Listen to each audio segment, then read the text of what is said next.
আনাস রাদিয়াল্লাহু আনহু বলেন, রাসূল সাল্লাল্লাহু আলাইহি ওয়াসাল্লাম বলেছেন, কোন ব্যক্তি যখন মারা যায় তার কবর পর্যন্ত তিনটি জিনিস যায়।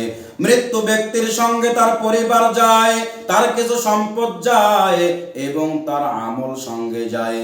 তার নিকট হতে দুটি জিনিস ফিরে আসে এবং একটি তার সঙ্গে থেকে যায়।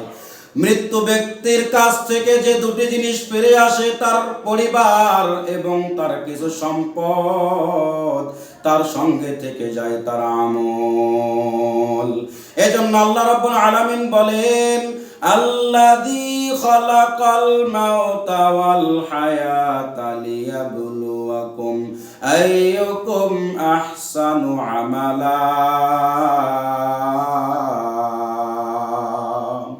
আল্লাহ রাব্বুল আলামিন বলেন, আমি মৃত্যু এবং জীবন সৃষ্টি করেছি পরীক্ষা করার জন্য কে সুন্দর আমলের দিক থেকে উত্তম হতে পারে।